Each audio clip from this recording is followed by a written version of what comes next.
hacerle un anuncio muy importante. El último viernes de este mes de abril, que viene siendo el viernes 27 y sábado 28. Viernes 27 y sábado 28 vamos a tener aquí con nosotros al pastor Virgilio Sierra.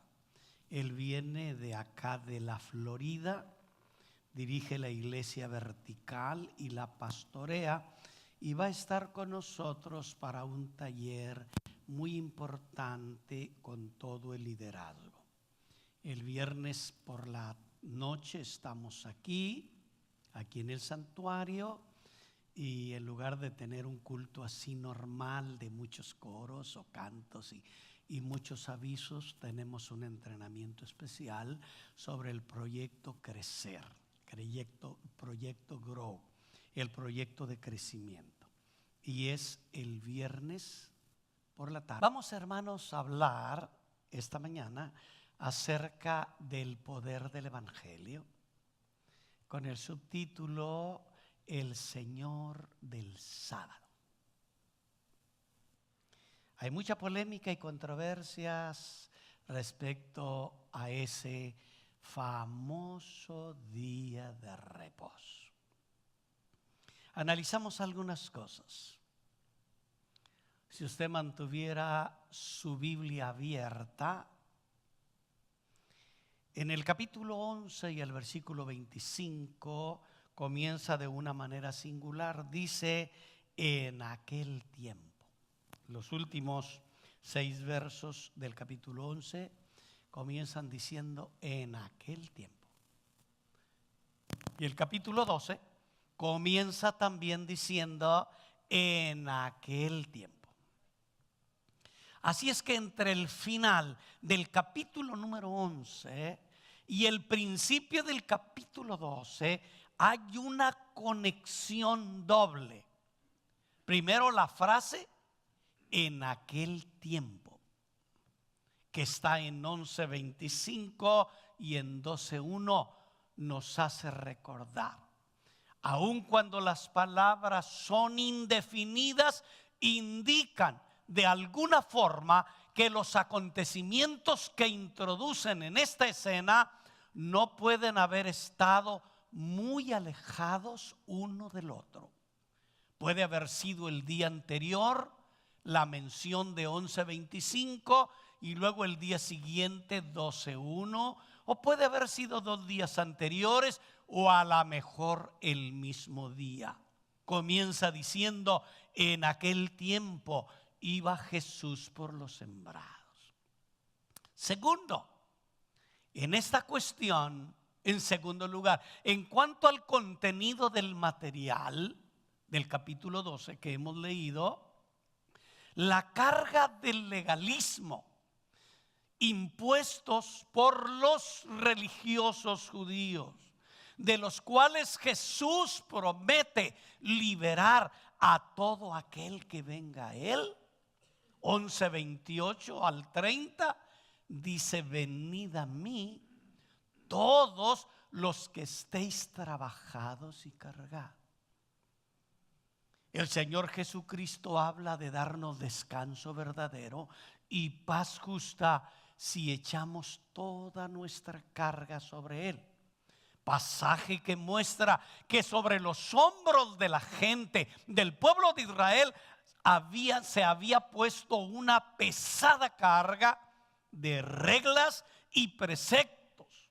Escribas y fariseos habían elaborado muchas cosas adicionales acerca de este famoso día de reposo.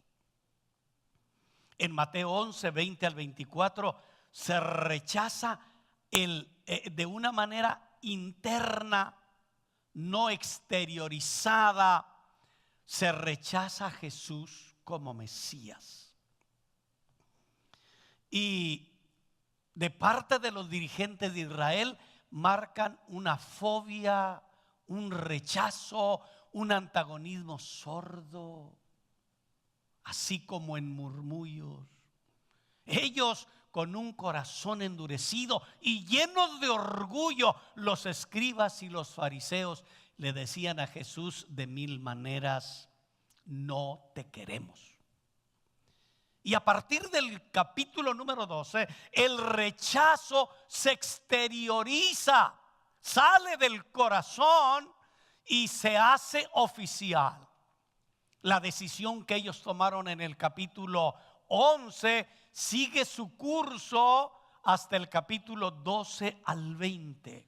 Y luego después alcanza toda su culminación en los últimos capítulos del 21 al 27, cuando ya abiertamente los religiosos del tiempo de Jesús acusan a Jesús el Mesías de violar el sábado. En este capítulo 12 de Mateo contiene 5 ilustraciones tocante al Mesías que culminan con la acusación de blasfemia. Tenemos, hermanos, en esta historia sobre la grandeza del poder del Evangelio, 4 tópicos que se desprenden de aquí. El primero es la desobediencia a la ley del sábado. Comienza el pasaje en un día de reposo. Y el sábado, hermano, era una ordenanza peculiar para el pueblo hebreo. Y les recordaba a los judíos la relación espiritual que hay entre ellos y su Señor. Normalmente los judíos, cuando viajan de un lugar a otro, procuran viajar en la línea aérea judía, que es la línea El Al, la línea judía. Y yo una vez hice un viaje a Israel en esa línea. No es barata, pero para los judíos es más segura. Ellos tienen el más alto estándar de seguridad y de requisitos para viajar en sus aviones. Y usted descubre que en los horarios normales, aunque vayan en el avión, se levantan los judíos, sacan de su equipaje las filacterias, se ponen algo en el cuello, se ponen algo aquí y se amarran todo un cordón negro que termina acá, y luego algo que tiene una serie de bolitas aquí que tiene que ver con los mandamientos, y hacen sus oraciones a Jehová su Dios. Sea mediodía, sea en la tarde, sea en la mañana, en el horario que usted viaje. Cuando llega la tarde, usted va a descubrir que ellos hacen entre las 2 ventanas del avión lo que para ellos considerarían un muro. Ahí hacen su ritual de oración. El sábado representaba para ellos la relación espiritual que Dios tiene con ellos. Ahora, este mandamiento está en Éxodo capítulo 20. Ahí aparecen los 10 mandamientos, aparecen en otra parte también, pero ahí aparecen las tablas de la ley, y le voy a leer, y a lo mejor se lo van a poner a usted aquí, Éxodo 20 del 8 al 11. Este es el 4º mandamiento. Hay cosas que a veces recordamos. Algún día le predicaré sobre el mandamiento anterior. Dice: acuérdate del día de reposo para santificarlo. 6 días trabajarás y harás toda tu obra, mas el 7º día es día de reposo para Jehová tu Dios. No hagas en él obra alguna, tú, ni tu hijo, ni tu hija, ni tu siervo, ni tu criada, ni tu bestia, ni tu extranjero que está dentro de tus puertas.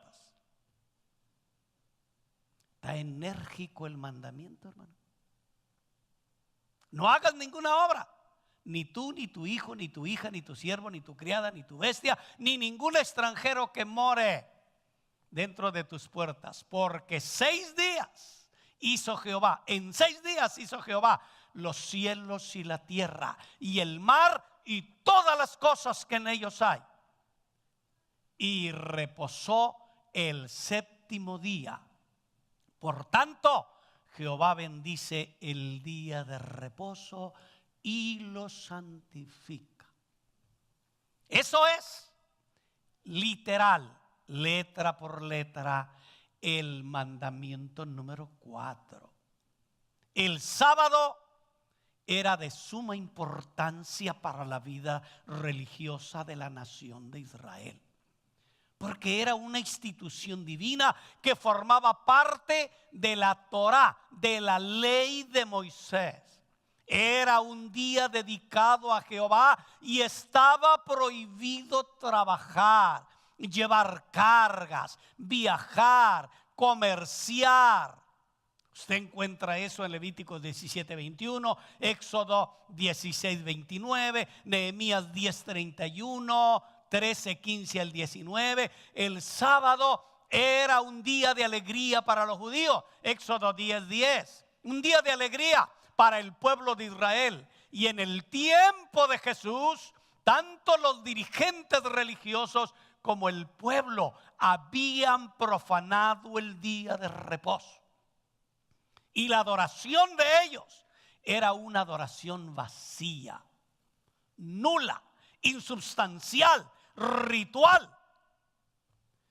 Pocos en realidad adoraban a Dios con un corazón puro.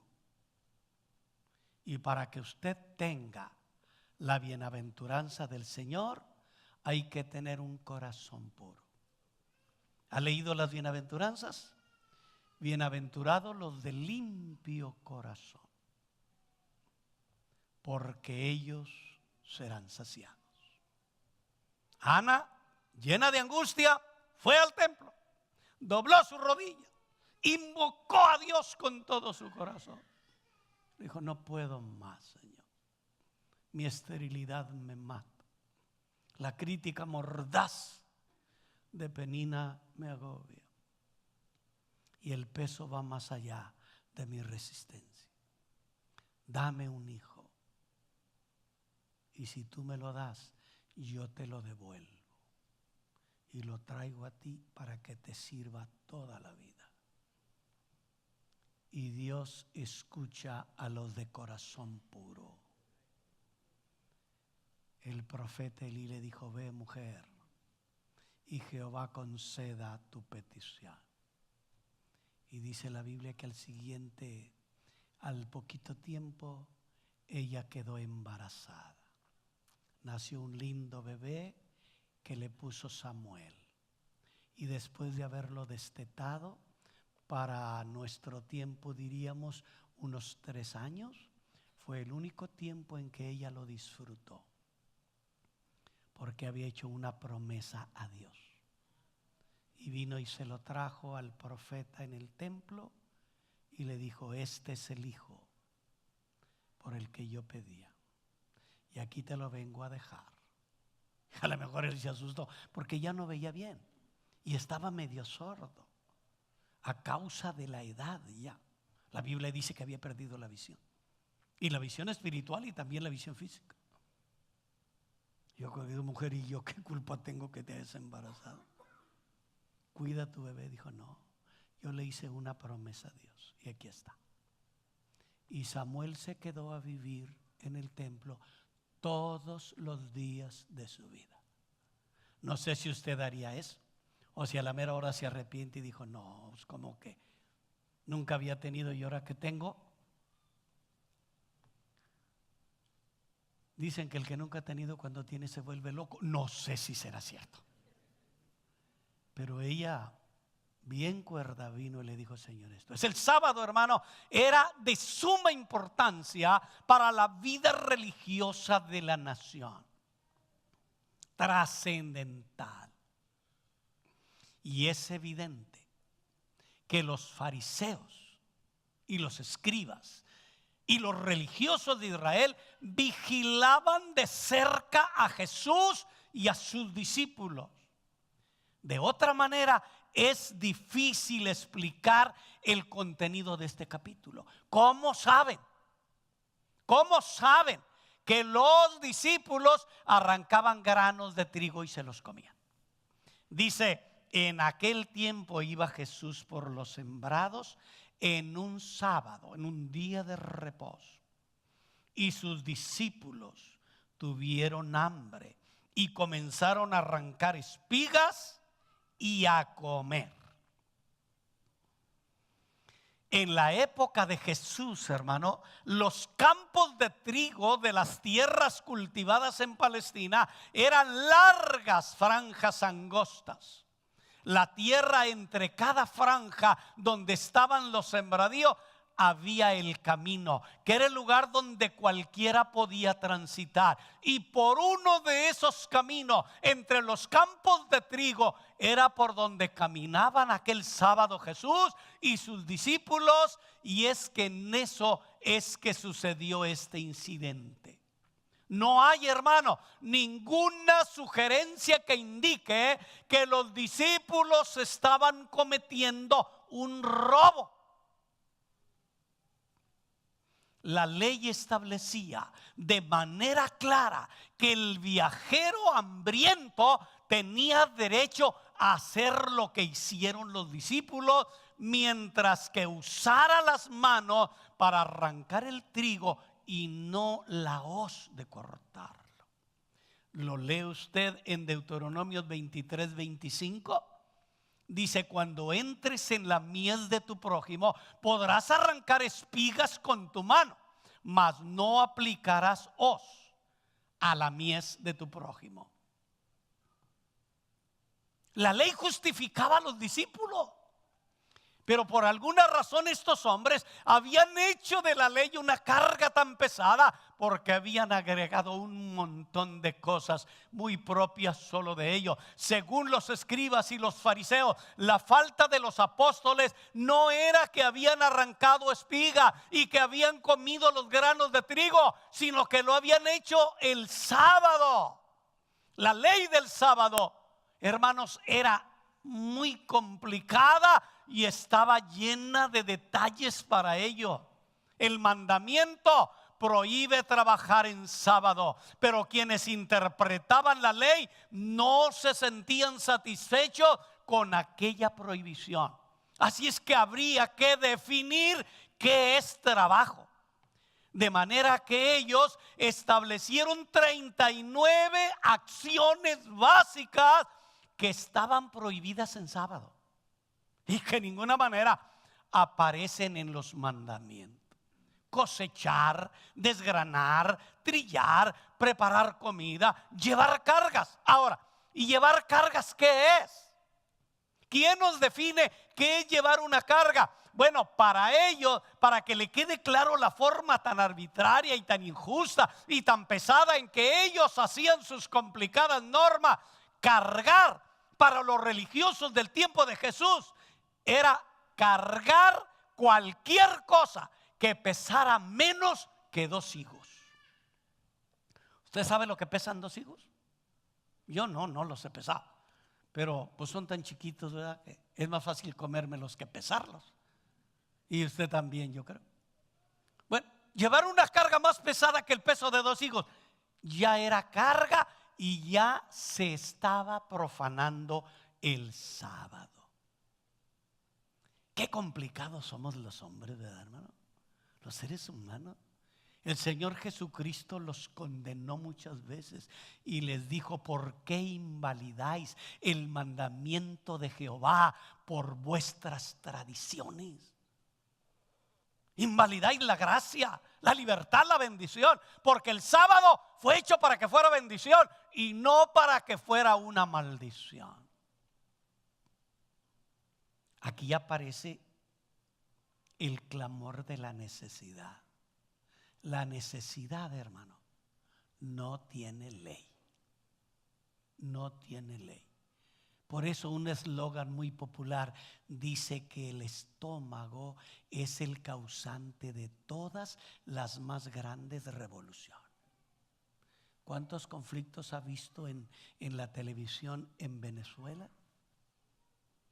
No hay comida, no hay papel, no hay jabón, no hay pastas, no hay medicinas, no hay nada. ¿Y cómo le hace usted para ver a sus hijos morirse de hambre? Va a ser como los rarramuris de acá de Chihuahua, que después de 5 días que no comen sus hijos y que están ya casi muriendo de inanición, de hambre, se van al barranco más alto y se arrojan. Y en este tiempo ya se han suicidado entre madres y padres 50 rarámuris que no han querido ver a sus hijos morirse de hambre. Prefiero matarme que ver la angustia de mis hijos. La necesidad no tiene ley. Nuestro Señor Jesucristo, para enfrentar la desafiante y agresiva crítica de los fariseos y los religiosos de su tiempo, les da 3 argumentos importantes. El primero cita 1 Samuel 21 del 1 al 6. Y les dice el Señor Jesucristo, dice: pero Él les dijo: ¿no habéis leído lo que hizo David cuando él y los que con él estaban tuvieron hambre? ¿Cómo entró en la casa de Dios y comió los panes de la proposición, que no les era lícito comer ni a él ni a los que estaban con él, sino solamente a los sacerdotes? Cuando David y sus hombres estaban hambrientos en aquellas situaciones de enorme conflicto de Israel, entraron al tabernáculo de Dios, no al templo, porque el templo todavía no se había construido. Dice: y entraron y comieron los panes de la proposición, que solamente los sacerdotes podían comer. Usted lo lee en Levíticos 24, 5 al 9. El pan de la proposición consistía en 12 panes que se colocaban en 2 filas de 6. Se trataba de una ofrenda simbólica a Dios, en la cual se le agradaba por el don de los alimentos fortalecedores. Cada semana se cambiaban aquellos panes y los panes nuevos se colocaban en la mesa, y los 12 panes viejos pertenecían a los sacerdotes, que eran los únicos que podían comerlo, porque era ofrenda santa a Jehová. Y David y sus hombres llegaron hambrientos y le pidieron comida al sacerdote, y sabiendo el sacerdote que este era el ungido de Jehová, aunque no estaba en posesión del reino y del trono, y que la gente estaba muriéndose de hambre, de inanición, les dijo: no tengo nada que darle, pero solamente están los panes de la proposición. Si ustedes los quieren, tómenlos.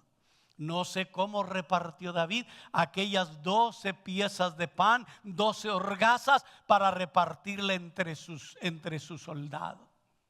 Pero ellos están acusando a los discípulos de profanar el día de reposo.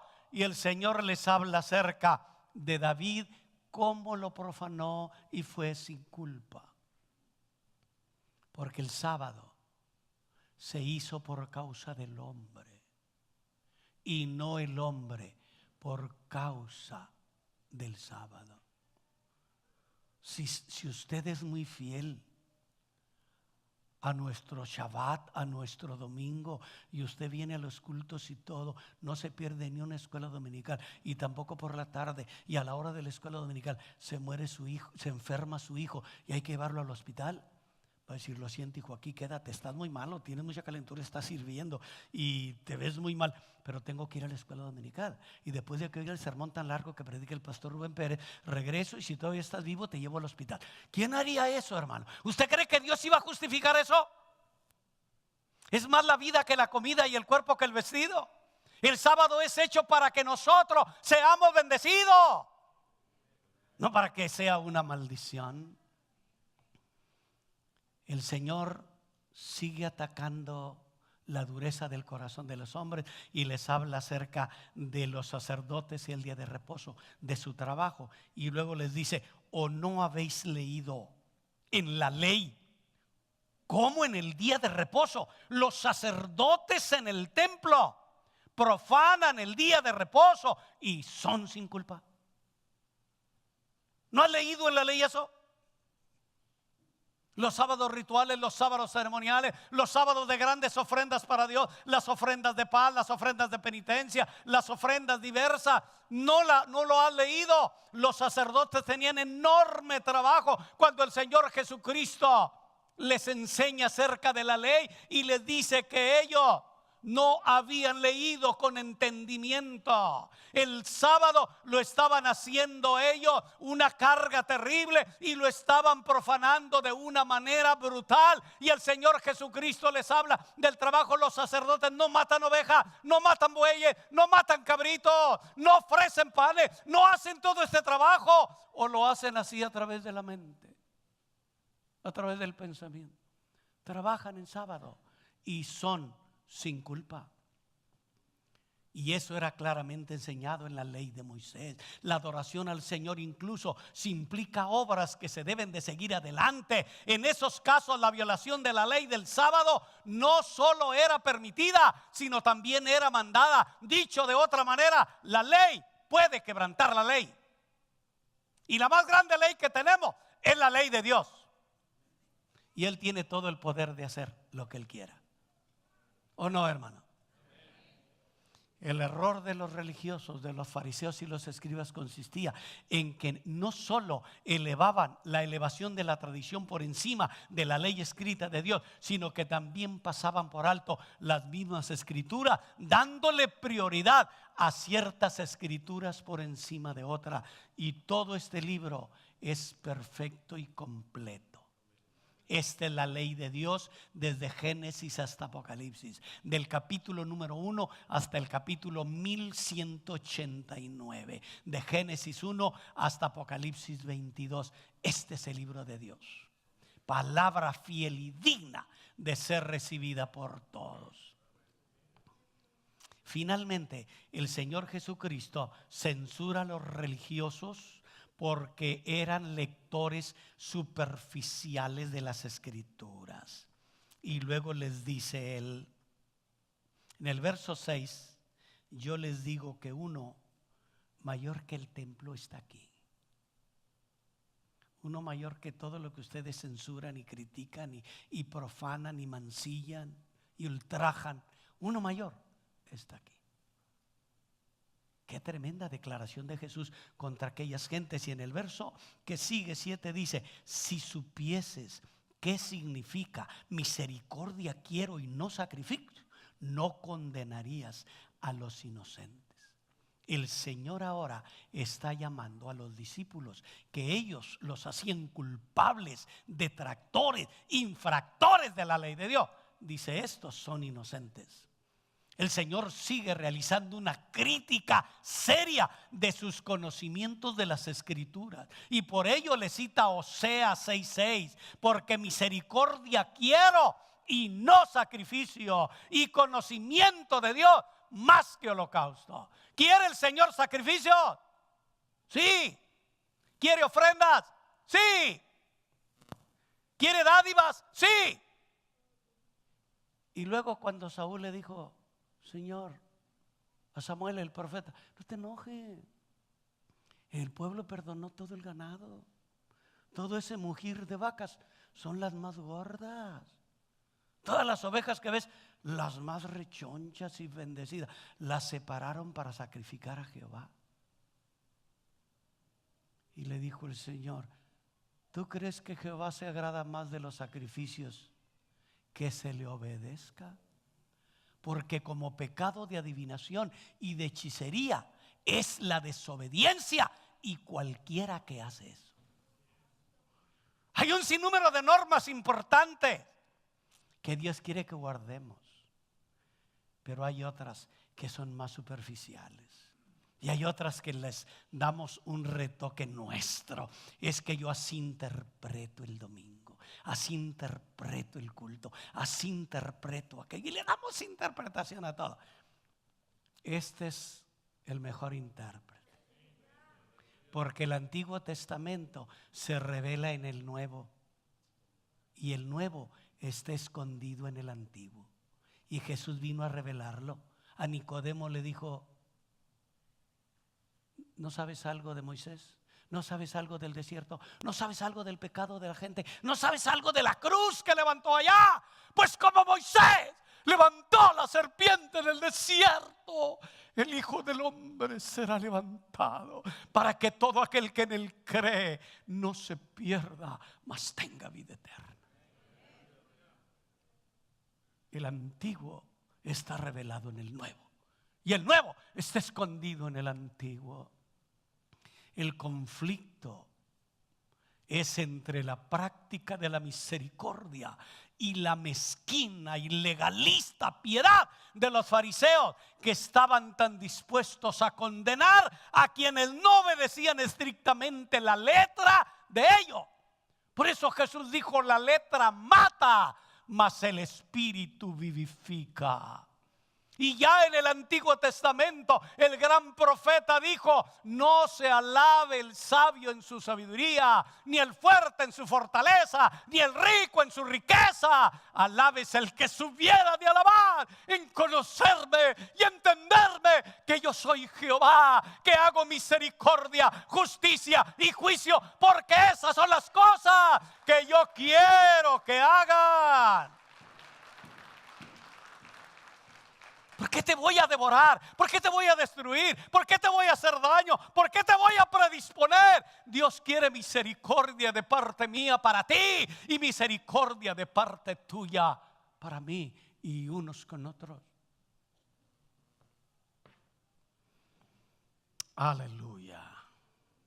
Ya debo de ir terminando. El tercer tópico es el Señor del sábado. Cada una de queda una dificultad de este pasaje que no se puede resolver así con absoluta certeza. La dificultad entre la misma frase: porque el Hijo del Hombre es Señor del día de reposo. Y el Señor les dijo eso en el versículo 8: porque el Hijo del Hombre es Señor del día de reposo. Y esto nos lleva a dos sentidos. Primero, que Jesús afirma ser Señor del sábado, en el sentido en que Él tiene todo el derecho de usar el día de reposo como le parezca. Cuando el Señor nos concede ganancias, bendiciones, salarios, el compromiso mío con Dios y lo que Dios pide de mí es el 10%. Y cuando yo estoy dando el 100%, no estoy dando nada. Realmente le estoy entregando a Dios lo que es de Dios.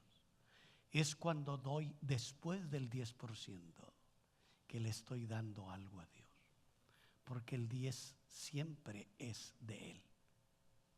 Él es el Señor del sábado y Él es el Señor de todo. Salomón dijo: porque todo es tuyo, ¿qué te podemos ofrecer?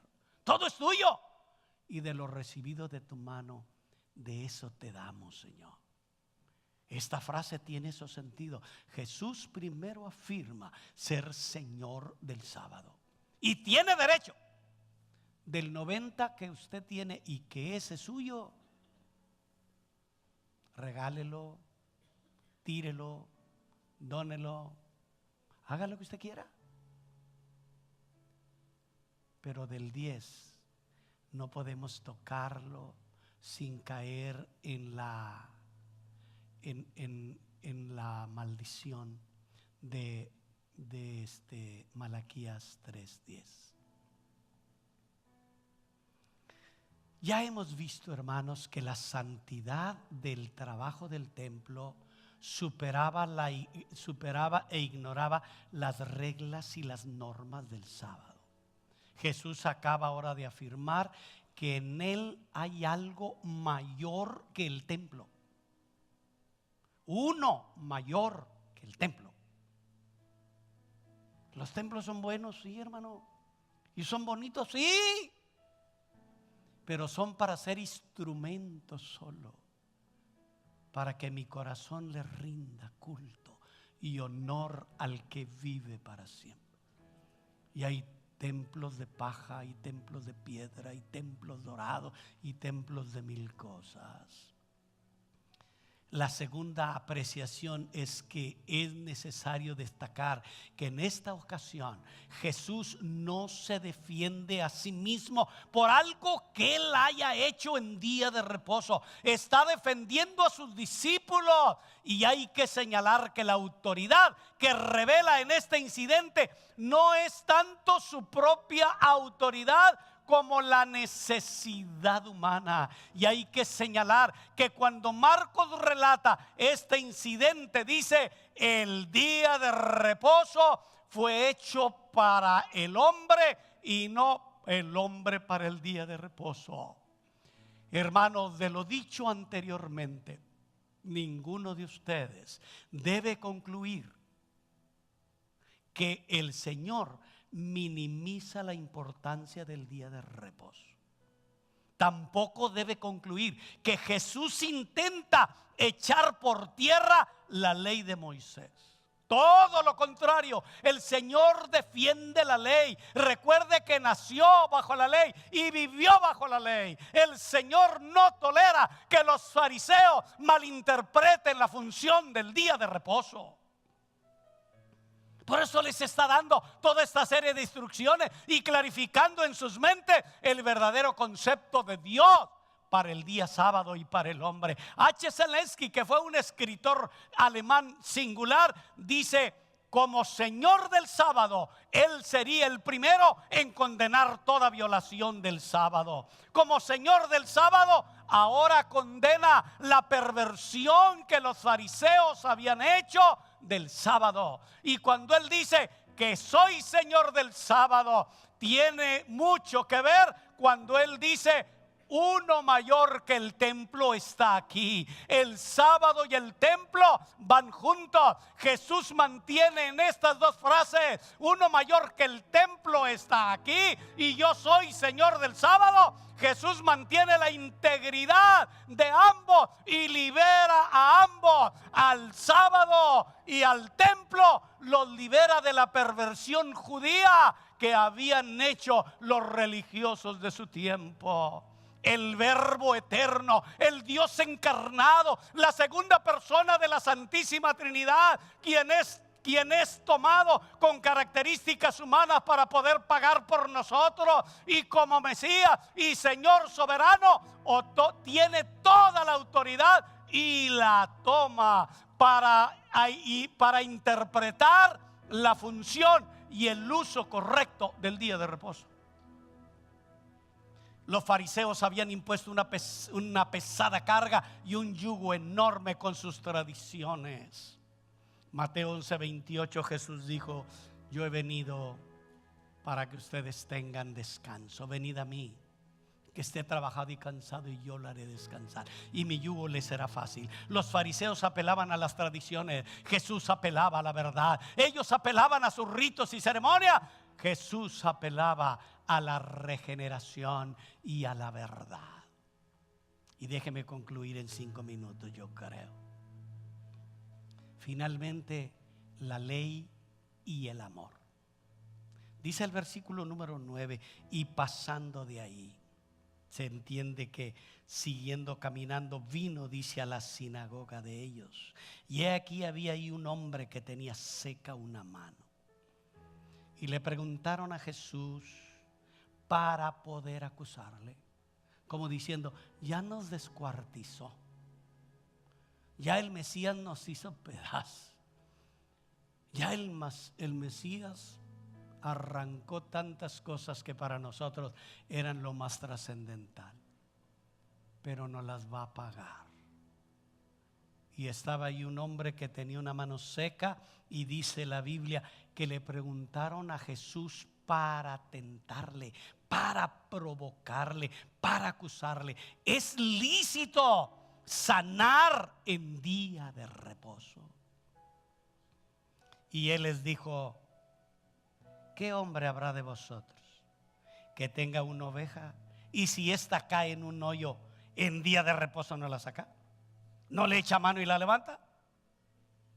Este incidente, hermano, representa el momento crucial en la vida de Jesús.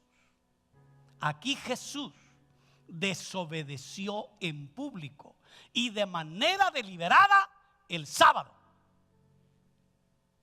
para reafirmar que el sábado fue hecho para el hombre y no el hombre para el sábado.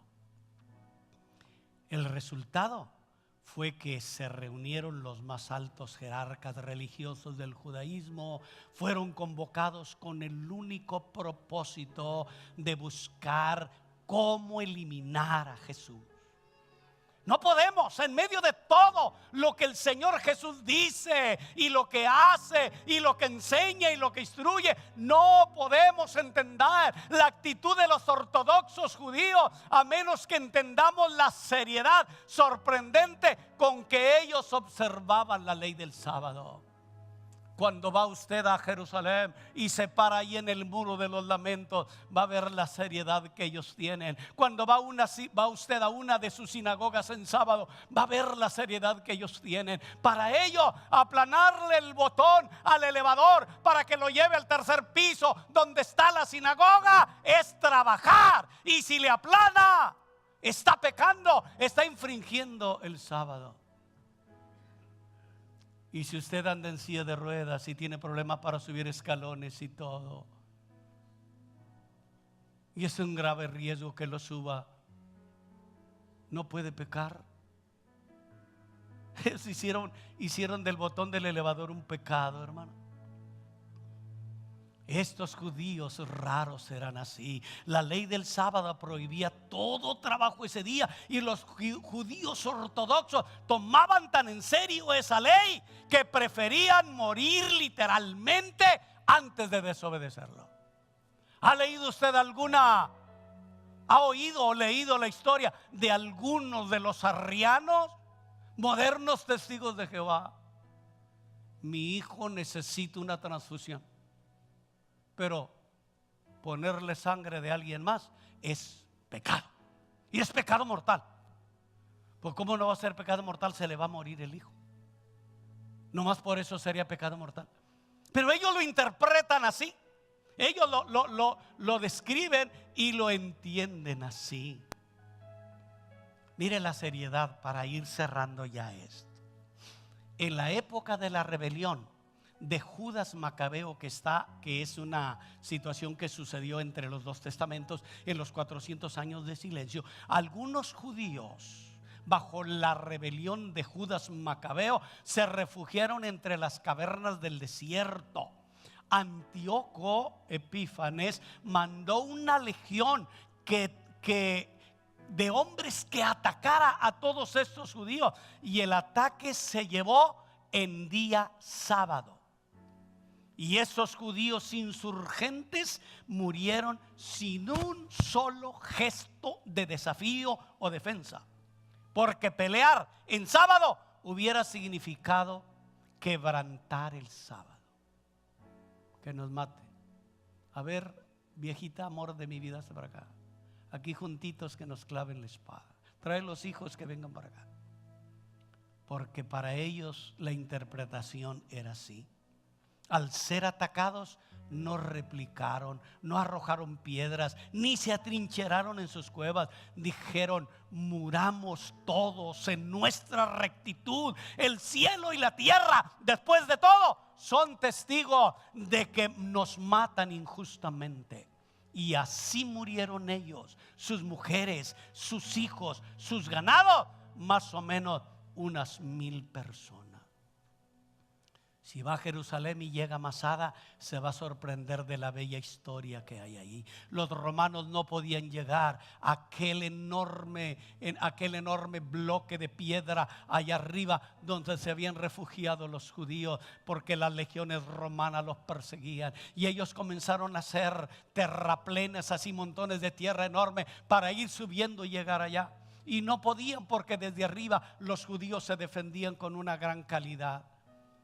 Hasta que ellos, los romanos, entendieron a los judíos y dijeron: vamos a poner a los judíos delante, que los judíos echen la tierra, que los judíos vayan más adelante. Y cuando estos judíos vieron que eran sus hermanos judíos los que venían adelante y los que tenían que matar primero si se querían defender, decidieron ellos morirse.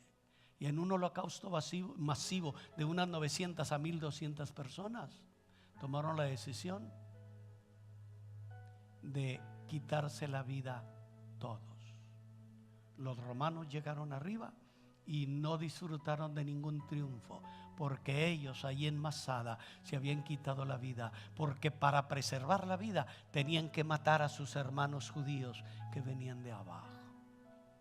Josefo, hermano, recuerda el asombro del historiador griego Agatérquides al ver la forma en que habían permitido a Ptolomeo Lago capturar Jerusalén. Agatérquides escribió: hay un pueblo llamado judío que vive en la más fuerte de las ciudades, cuyos habitantes y se llama Jerusalén. Y tienen la costumbre de descansar el séptimo día. Ese día no hacen uso de sus armas, no se ocupan de la agricultura, ni prestan atención a ninguna otra ocupación de la vida, sino que elevan sus manos a sus templos y oran hasta que llega el atardecer. Y esos judíos, en lugar de defender la ciudad, permitieron que la sometiera Ptolomeo Lago, porque los atacó en sábado. Y en aquel ambiente, hermanos, de controversia, aparece el glorioso poder del evangelio. Tienen un hombre preparado y le preguntan a Jesús si es correcto, si es lícito, si no es ilegal, si no se profana el sábado, si se sana en sábado. Y Jesús le dijo: ya saben ustedes esta historia. ¿Cuánto más vale un hombre que una oveja? Por consiguiente es lícito, no es pecado, no se quebranta la ley, porque es más la vida que la comida. Dice la Biblia que entonces Jesús miró a aquel hombre de la mano seca y le gritó: extiende tu mano. Y dice la Biblia, y extendió su mano y le fue restaurada sana. No hay, hermanos, mejor evidencia que Él es el Señor del sábado, y que Él es el Señor del día de reposo, y que Él es Señor de todo el año. Él es el Rey de reyes y Señor de señores. Bendito sea su nombre para siempre. Póngase de pie. 3 cosas hizo Jesús. 3 cosas hizo Jesús al sanar a aquel hombre de la mano seca. Primero, le devolvió la salud. Segundo, le devolvió el trabajo. Ahora puedes trabajar, no estás inútil, no estás paralizado, no estás limitado solo a una mano. Ahora puedes trabajar. Y le devolvió la dignidad. No te sientas menos que los demás, porque aquí está el Rey de gloria, aquí está el Hijo de Dios, aquí está el Salvador del mundo. Le devolvió el trabajo, le devolvió la dignidad, le devolvió la salud. Ese es el poder glorioso del Evangelio. Del Evangelio que usted y yo tenemos y creemos, y debemos de vivir como Jesús. Cierre sus ojos para orar. Cierre sus ojos, medite un poco. Uno mayor que el templo está aquí. Jesús está aquí. El Hijo de Dios está aquí. Si tiene problema en una mano, tiene problema en un pie, tiene problema en un ojo, tiene problema de alguna cosa, el Señor del sábado y el Señor de todo el año está aquí. Y Él le dice: si su problema es su mano, extiende tu mano. Su problema es el pie, le hubiera dicho: extiende tu pie. Hermano, cuando extendemos la mano, tenemos la oportunidad de ser bendecidos. El cojo de la hermosa extendió la mano y dijo: denme algo, denme moneda, vivo de la caridad, estoy cojo, no puedo caminar. Pero ellos tenían el poder del evangelio y Pedro le dijo: no tengo oro ni plata, pero lo que tengo te doy. En el nombre de Jesús, levántate y anda. La Biblia dice que se levantó y anduvo y entró con ellos saltando y alabando a Dios. ¿Qué problema tiene usted? Cierre sus ojos y ofrézcaselo a Jesús. Señor, mi riñón, Señor, mi corazón, Señor, mis arterias, Señor, mi colesterol, Señor, mi necesidad, yo la presento a ti, oh Dios. Te quiero entregar mi corazón. Dame de tu paz, dame de tu libertad, dame de tu salud, dame de tu bendición. Eche ante el Señor su necesidad. Él dice: echando todas nuestras ansiedades en el Señor, porque Él tiene cuidado de nosotros. Maravilloso Rey, gracias. Esta es una mañana de victoria, es una mañana de gloria, es una mañana de bendición. Tú puedes romper toda atadura, tú puedes limpiar la mente y los pensamientos, tú puedes cambiar el corazón y las emociones, tú puedes restaurar la salud en nuestro cuerpo físico. No hay enfermedad que tú no hayas llevado en la cruz del Calvario. No hay problema que tenga límite en tu maravilloso y eterno poder. No hay limitaciones en los abrazos del cielo para consolar y bendecir y ayudar a los quebrantados de corazón. Mira a tu pueblo esta mañana, bendícelo, bendícelo, bendícelo. Derrama sanidad, Señor, un manto de vida, un manto de salud, un manto de bendición, porque uno mayor que el templo está aquí. Él es el Señor de todos los días. Te adoro, mi Rey de gloria. Te bendigo, Señor. Y toda ansiedad, y toda presión, y toda angustia que mi alma tenga, la pongo delante de ti. Que mis fuerzas y mis emociones tenga, la pongo delante de ti. Lo que tu pueblo tenga, viva, experimente, lo abrace tu gracia, tu poder. Extiende a Él tu mano, extiende a Él tu carga, extiende a Él tus ansiedades. Aleluya, aleluya. Tú tienes cuidado de nosotros, Señor. Tú tienes cuidado de nosotros, Señor. Gracias, porque no desamparas la obra de tus manos, Jesús. Amén.